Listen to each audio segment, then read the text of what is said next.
Hai, Assalamualaikum warahmatullahi wabarakatuh. Salam sejahtera mengucapkan kepada semua penonton-penonton dan juga sahabat-sahabat di Facebook Siakap Keli TV. Apa khabar semua? Ima harapkan semuanya masih lagi sihat-sihat, ceria-ceria selalu, insya-Allah. Okey, hari ini kita dalam SKNOA kita nak membincangkan topik berkaitan dengan media sosial. Berkaitan dengan konten-konten apa yang boleh, konten-konten apa yang tak boleh. Sebab apa? Kebanyakan kita zaman sekarang ni kalau kita tengok kan, semua orang nak jadi orang yang pertama untuk sampaikan maklumat. Dia lah orang yang first nak share maklumat tu, nak share benda ni, semualah dia nak jadi orang pertama kan. Dan even kalau kita ingat sekarang pun ramai juga yang create account yang tak tahu account dari mana, jadi keyboard warrior. Tiba-tiba tinggalkan komen-komen yang tak murni, komen-komen yang menyakitkan hati. Orang pun seronok nak mengomen juga. So, itu yang kita nak akan ketengahkan pada hari ini. Kita nak bincangkan dengan lebih lanjut lagi. Okey, hari ini topik yang Iman nak bawakan pada hari ini adalah berkaitan dengan netizen suka kongsi berita palsu. Betul ke netizen dia ni suka sangat nak kongsikan berita palsu? Sebab Ima bawakan di studio pada hari ini adalah Puan Mediha yang merupakan pengarah Eksekutif Forum Kandungan CMCF. Assalamualaikum Puan. Waalaikumsalam. Sihat Sihat, Alhamdulillah. Alhamdulillah. Okey, hari ini kita nak bincangkanlah tadi berkaitan dengan kod kandungan, apa yang boleh untuk kita buat konten-konten di media sosial. So apabila kita tengok konten-konten di media sosial ni kan Puan, kadang-kadang ada yang sehingga boleh mengundang fitnah. Kan? Kadang-kadang kita tak tahulah suka sangat nak buat konten-konten macam tu. Itu yang kita nak bincangkan dalam kita punya perkongsian pada hari ini, insya-Allah. Tapi sebelum tu Iman nak ajak kepada para penonton untuk sama-sama tekan butang like banyak-banyak, boleh tinggalkan komen-komen yang positif, pandangan anda, dan juga boleh juga share sama-sama untuk kita kongsikan perkongsian pada hari ini, insya-Allah. Okey, kita nak teruskan kepada kita punya topik kita pada hari ini tentang netizen kita ni memang suka ke kongsi berita palsu. Tapi sebelum tu Iman nak kita panggil CMCF, pengarah pula tu, pengarah forum kandungan kan. Jadi mungkin boleh ceritakan dengan kita pada hari ini apa sebenarnya peranan fungsi CMCF sebenarnya. Okey, CMCF ni merupakan satu industri forum. So forum ni maksudnya kita punya ahli-ahli ni termasuklah ahli-ahli daripada badan penyiar, daripada pengiklan, daripada kumpulan civic, daripada telco, semua pemain-pemain industri kandungan. Dan kami merupakan satu industri yang kadang-kadang orang silaplah, orang ingat CMCF ni macam LPF, macam SKMM sebagai pengawal selia. Tapi apa yang kami buat di CMCF adalah untuk memastikan bahawa orang ramai dan pemain industri itu boleh kawal seliakan diri kandungan yang dia terima, kandungan yang ditawarkan. Dan kami buat ni dengan satu kod kandungan. Jadi kod kandungan ni dibuat oleh pemain-pemain industri, ahli-ahli CMCF, dan ia juga melalui satu rundingan awam. So masyarakat pun ada, they have a say jugalah dalam kod ni. Dan kod ni ada semua best practices, standard piawaian kandungan, benda yang boleh, benda tak elok dan sebagainya. So sebagai content creator pun kita boleh rujuk, sebagai pengguna pun kita boleh rujuk untuk maklumkan pada diri sendiri bagaimanakah nak memilih kandungan yang paling sesuai untuk diri kita dan juga untuk anak-anak di bawah jagaan kita lah.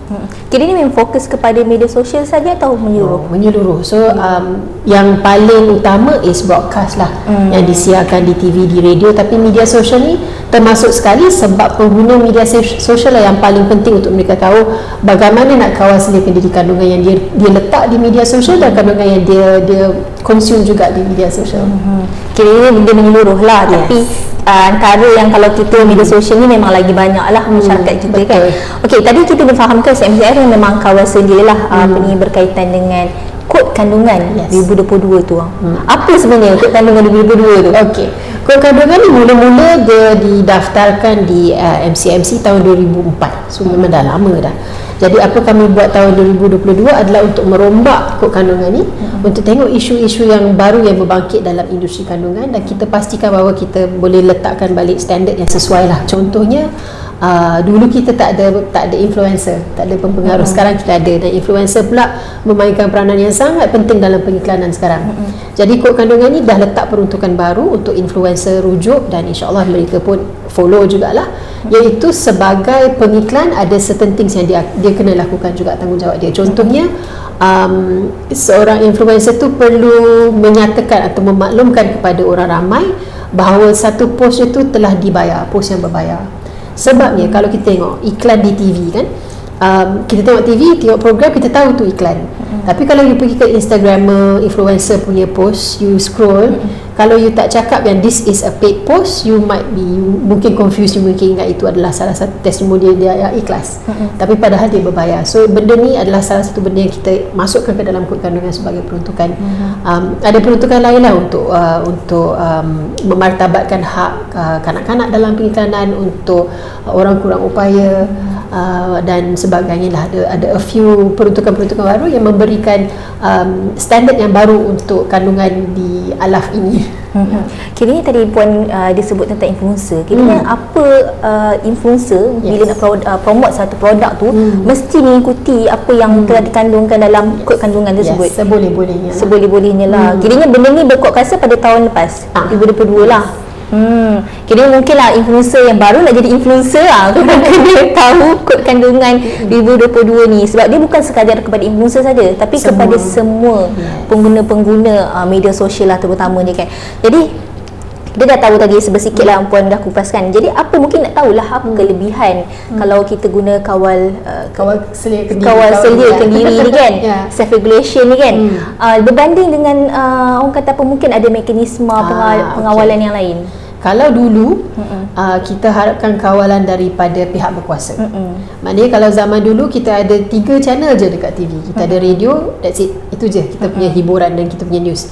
Jadi semua program, kalau filem dan sebagainya nak pergi through LPF tu logik lagi.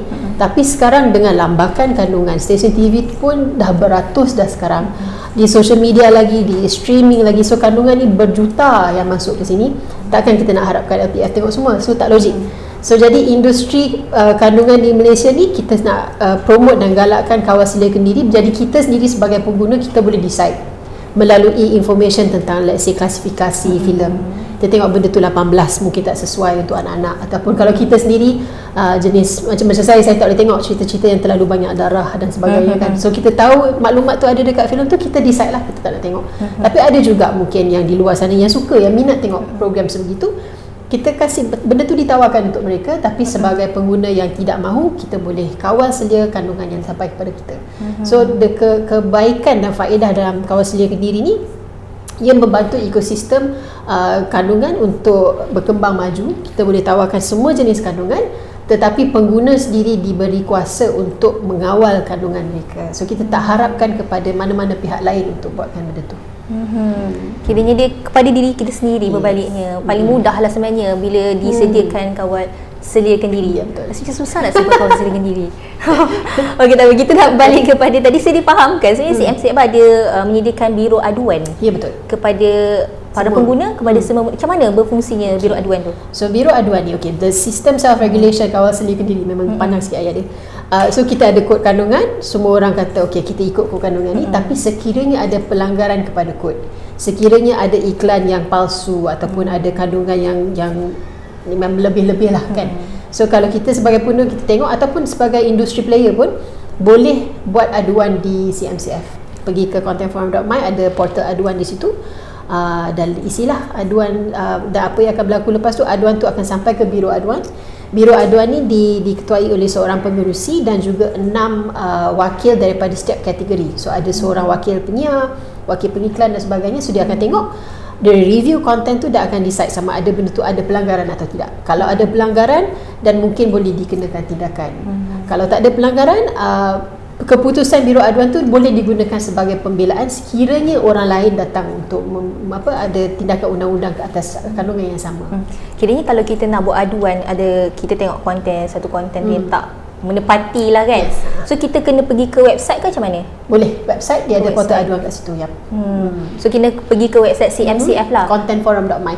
Alright, itu contentforum.my. Kita boleh carilah untuk kita nak adukan aduan apa-apa. Okey, itu antara biro aduan lah yang kita mungkin lah. Kita ni kalau kita tengok media sosial ni ada je konten-konten yang, tapi kan bila cerita tentang konten ni kan, ada setengah konten kadang-kadang kita tengok tak ada pun benda-benda yang kata apa dilarang lah, tak menepati. Tapi kenapa juga kadang disekat daripada untuk disebarkan, ditayangkan? Kalau tengok platform, sebab kalau social media, setiap platform dia ada community guidelines yang berbeza. Yang berbeza. Ada yang tema dia sama lah. Kalau benda tu telah ganas ataupun pornografi, dia takkan kasih. Tapi bergantung kepada setiap platform, standard sama ada dia nak decide benda tu okey ke tidak adalah bergantung kepada setiap platform. So kena tengok juga kandungan tu macam mana. Dia kita tengoklah, contohnya kalau kita post di TikTok, mungkinlah ada komuniti lain ni berbeza berbanding yang tempat lain. Okey, bila kita cerita tentang konten, kita nak balik ke konten kan. Sebab kalau kita cerita tentang konten ni, semua orang lah yang buat konten ni semua nak FYP, semua nak viral. Siapa je yang buat konten tak nak viral kan? Kecuali konten untuk diri sendiri, okey kan. Tapi kalau orang kita influencer buat konten nak viral kan, apa bagi pandangan Puan Mediha sendiri, apa konten-konten yang boleh kita create, yang boleh kita buat tapi benda tu bagi input pada masyarakat? Macam kalau kita tengok saya dekat TikTok, saya tengok je, saya tak buat, tapi saya tengok. Tapi konten dekat TikTok, dekat Twitter, dekat Facebook, Instagram, macam-macam jenis, macam-macam genre ada. Daripada tarian ada, masakan ada. Kadang-kadang konten tu sejam oleh tu, dia tunjuk kucing tu tidur je, tapi itu konten. So dia bergantung kepada audience, dan kadang-kadang saya rasa bergantung kepada nasib juga. Sebab kadang-kadang content creators ni, walaupun dia kreatif macam mana pun, dia tak dapat the views. It really depends. Cuma yang saya risaukan sekarang is fenomena sebab nak eyeball, sebab nak engagement ni, bila kita buat konten yang saja berobjektif untuk menyakitkan hati orang. Yang tu kita tengok adalah agak membahayakan, sebab kita mahukan perasaan sakit hati, dia panggil hate clicks. Kita buat tu semata-mata untuk buat orang marah, sebab bila orang marah orang akan pergi kat akaun kita untuk check lagi kan. So benda tu agak bahayalah juga. Tapi kalau konten-konten macam tu, ada tak orang kata boleh ke CMCF ambil tindakan? Kalau tengok kepada konten. Kalau benda tu adalah melanggar kod kandungan, kita akan, social media satu je. Social media ni dia adalah satu platform di luar bidang kuasa CMCF sebab dia international kan. So selalunya apa yang kita buat, kita syorkan kepada pengadu untuk buat aduan dulu kepada platform itu sendiri. Tetapi kalau apa yang dia post tu menyalahi undang-undang Malaysia, SKMM boleh ambil tindakan, dan kami akan escalate baliklah ke FCMC atau ke SKMM. Tapi yang sebenarnya kalau kita tengok media sosial ni memang terkeluar sedikit lah daripada CMCF sendiri. Tapi adakah macam CMCF ada tak berkolaborasi dengan setiap TikTok, Facebook sebagainya? Kita ada relationship dengan TikTok, dengan Facebook. Apa yang kita collaboration kita bersama adalah untuk meningkatkan kesedaran di kalangan pengguna. Sebab kuasa tu di tangan kita.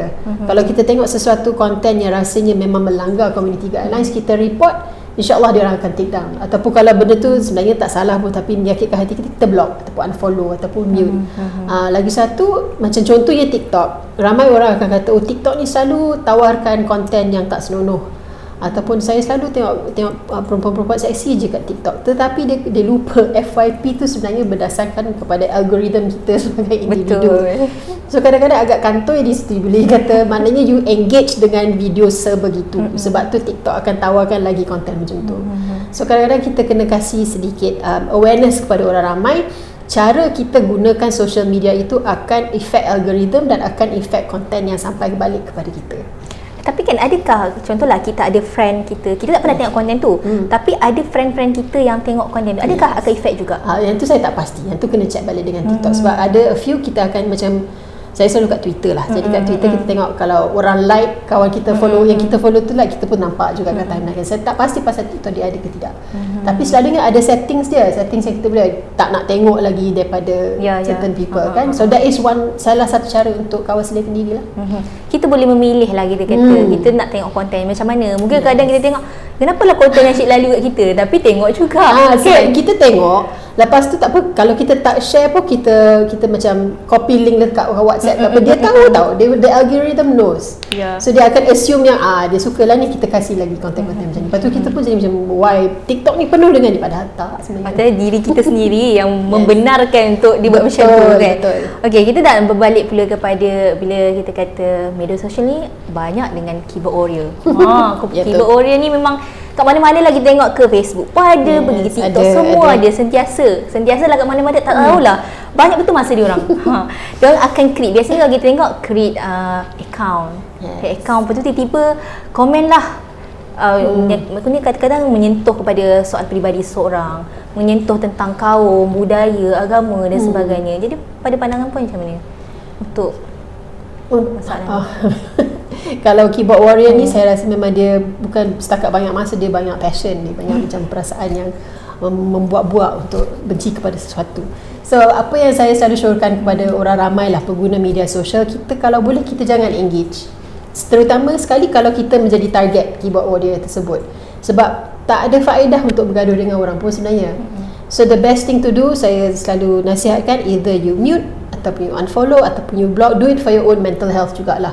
Dan selalunya kalau ada target lah di satu social media tu, semua orang tengah benci, semua orang macam berjangkit-jangkit, kita pun nak kena benci sekali. Kita pun ada pendapat untuk macam mana kita nak benci dia ni dengan lebih terror daripada orang lain benci.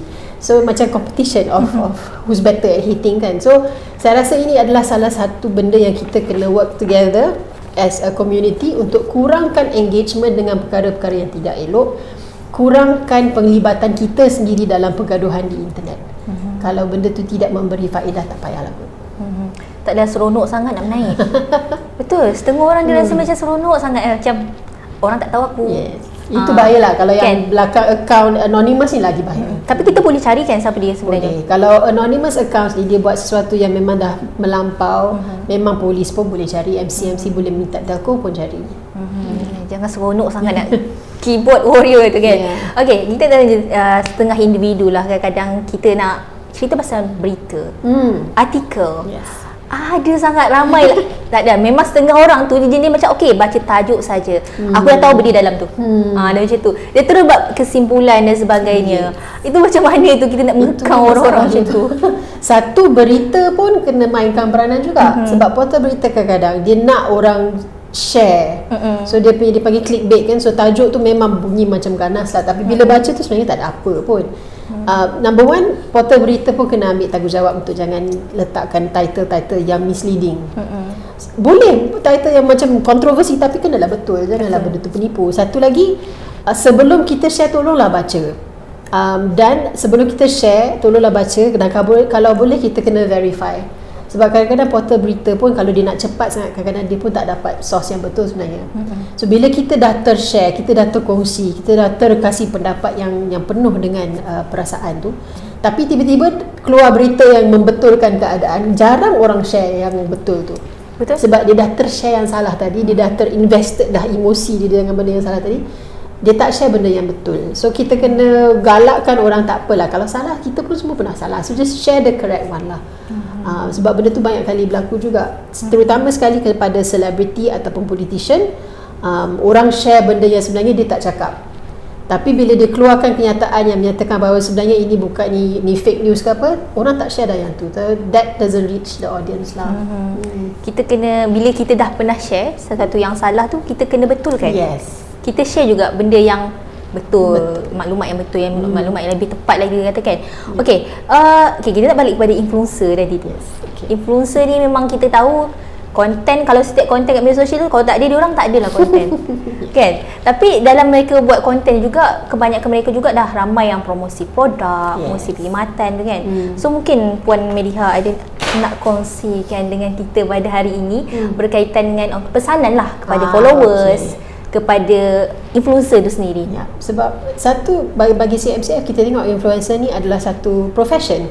Dia bukan hobi ataupun apa-apa, kita tengok dia sebagai profession sebab dia content creator satu, and secondly dia adalah pengiklan, produk, branding semua gunakan mereka untuk push produk. So influencer kalau boleh treat yourself like professionals. Make sure apa benda yang you letak tu adalah sesuatu yang you memang bangga untuk lekatkan kepada nama kita sendiri sebagai influencer. Dan pada masa yang sama, kalau kita dibayar, macam saya cakap tadi, kalau dibayar untuk push certain product, dan disclose it. Lagi satu, influencers yang kita sendiri nampak, kita tahu, ni contoh lah ya, kalau influencer tu baru nak jual barang, dia punya followers pun tak ramai, dia nak dapatkan followers, dia buatlah satu video yang tak ada kena-mengena dengan produk sebenarnya, dia buat prank ke, dia buat apa ke. So benda tu adalah untuk menarik orang ramai untuk ke account dia, in the end dia akan jual produk. So kita tahu dah modus operandi dia macam tu. So saya galakkan, kalau kita tak nak tengok lagi banyak gimmick macam tu, kita jangan support mereka yang menggunakan gimmick tersebut. Tapi viral, laku.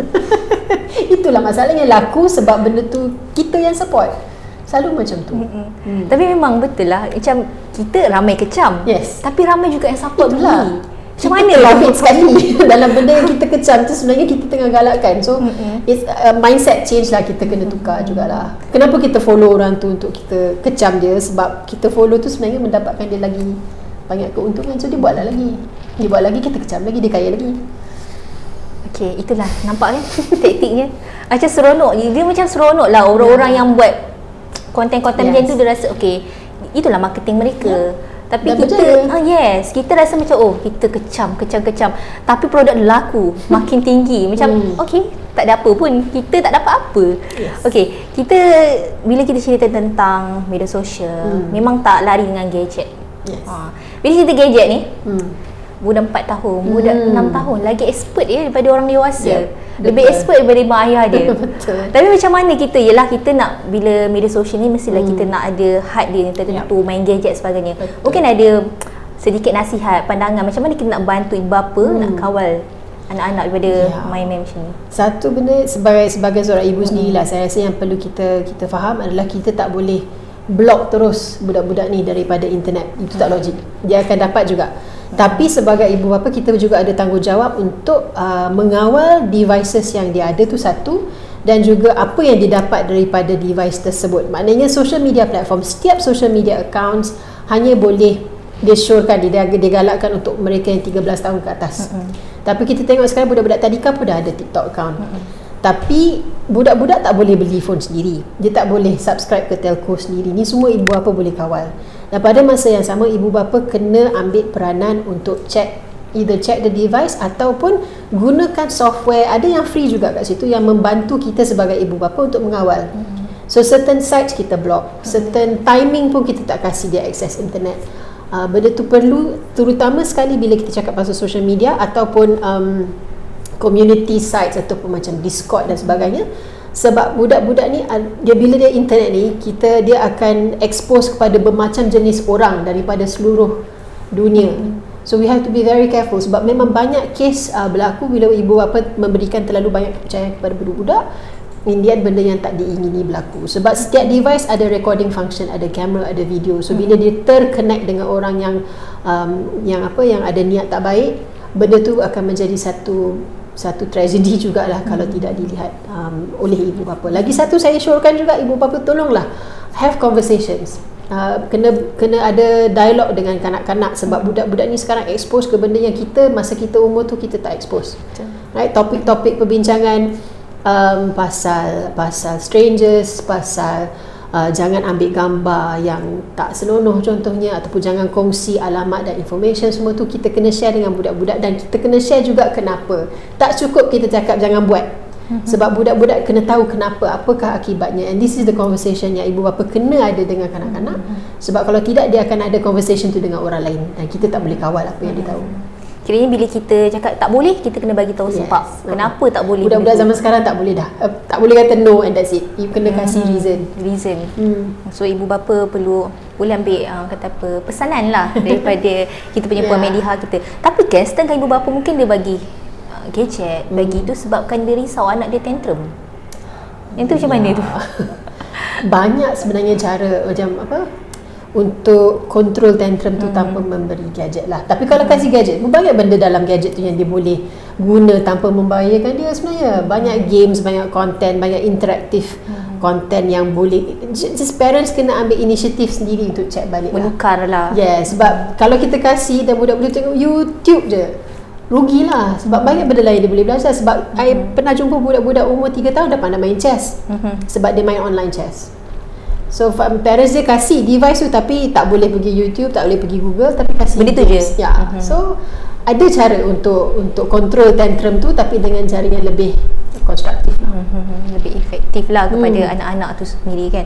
Okey, mungkin daripada pihak CMCF ni ada tak inisiatif ataupun usaha nak membantu masyarakat ni untuk menggunakan kawal sediakan diri ni? Okey, memang kita sentiasa ada training. So sesiapalah ibu bapa ke ataupun organisasi ataupun individu yang mahu tahu lebih lanjut tentang apa-apa isu dalam kod kandungan, boleh datang kepada kami dan minta training. Satu lagi, kita sentiasa ada dialog. Sebab banyak isu dalam kod kandungan ni perlu dikupas dengan lebih lanjut oleh masyarakat. Sebab kita di CMCM ni, kita sentiasa mahu nak pastikan kod kandungan ni adalah selari dengan masyarakat. So apa yang mungkin 5 tahun dulu masyarakat belum bersedia, mungkin sekarang dah bersedia. So we have dialogues, trainings, dan bermacam lagi lah. Cuma kami galakkan semua orang untuk ke media sosial kami di My Content Forum ataupun di website kami atau kontak kami sendiri untuk dapatkan lebih information macam mana kita nak memberi lagi banyak faedah kepada semua orang, training dan sebagainya. Buat masa ni banyak training lah yang dibuat. Training tu dan banyak dia training dan dialog tu banyak dibuat di mana? Ada yang online, ada juga yang on ground. Depends lah. Tapi online selalu kita adakan dialog. Training pun either way kita boleh buat online ataupun on ground. Di sekolah masih boleh? Di sekolah memang kita selalu buat. Memang selalu buat lah. Sekolah, universiti, semualah banyak tempat. Sekolah paling penting bila kita buat training pasal internet safety. Sebab itu memang penting untuk kanak-kanak sekarang lah. So orang kata mungkinlah ada media-media ataupun para guru kan yang nak beri kesedaran kepada anak-anak murid, influencer sebagainya, boleh kontak. Boleh. Ibu CMCF. Ibu bapa pun boleh. Mungkin Persatuan Ibu Bapa. Yes. PIBG kan.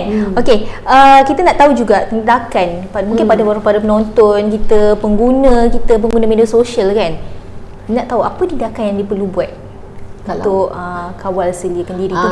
Kita nak bagi orang kata apa pengalaman mencipta konten tu lebih baik lagi pada masa depan. Okey. Satu perkara yang saya selalu sebut, tak tahu dia translate well ke tidak, tapi apa-apa kita buat dalam keadaan sedar. We have to be aware of what we're doing. Sebagai content creator, sebaik-baiknya kalau boleh rujuklah kepada kod kandungan, sebab then you know your content. Bukan tak boleh kreatif, boleh sangat kreatif. Cuma kita nak galakkan you kreatif tanpa melepasi had, tanpa kena ada masalah dengan MC ataupun dengan mana-mana bidang pihak penguasa. So refer to that. Secondly, sebagai pengguna, empower yourself lah. Untuk macam kat social media, kita kena tahu apa dia fungsi-fungsi dalam social media tu yang membantu kita untuk kawal selia kandungan. Dan macam-macam lagi cara yang kita boleh buat. Macam saya cakap tadi, sebagai community, apa yang kita nak tengok di social media. Kalau kita tak nak tengok benda-benda yang merepek-repek ni, kita jangan kongsi. Kita jangan engage, jangan kongsi untuk kecam pun. Sebab bila kita kongsi untuk kecam, at the end of the day kita kongsi juga. Dan benda tu akan viral. Lepas tu nanti kita komplain, kenapa benda tu viral? Benda tu tak patut viral. Kita sebagai pengguna, kita yang membantu. So kalau boleh, kongsilah benda-benda yang lebih berfaedah. Kalau tak boleh kongsi benda berfaedah pun, jangan kongsi benda yang tak berfaedah. Dia macam ni pun. Dia macam kita tengok ni, send ke WhatsApp, send ke Instagram. Dia macam kadang-kadang tunjuk je, tapi kita pun membantu sebenarnya untuk kongsikan benda tu. Yang seronok sangat.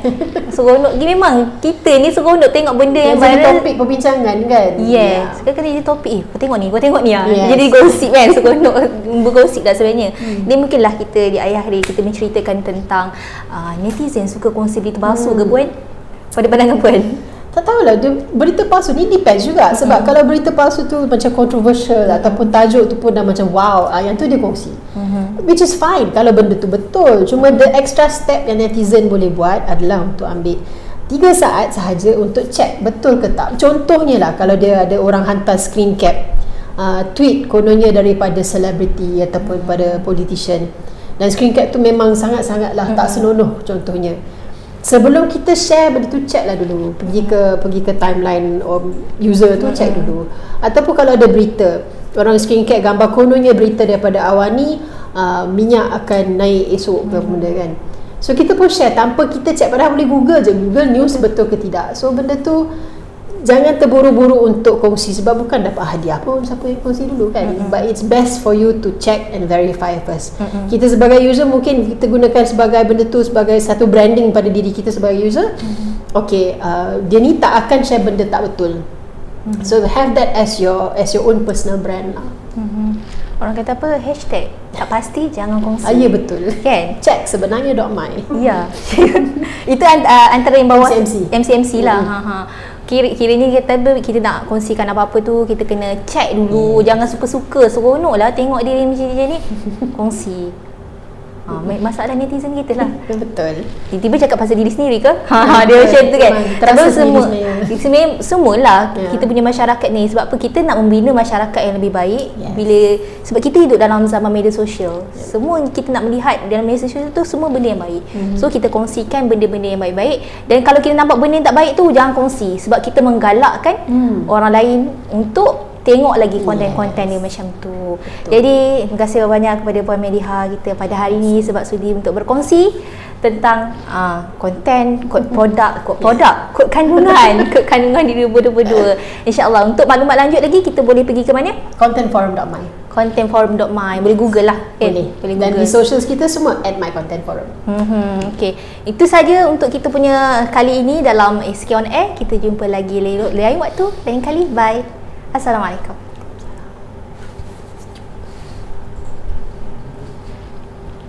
Rasa cute.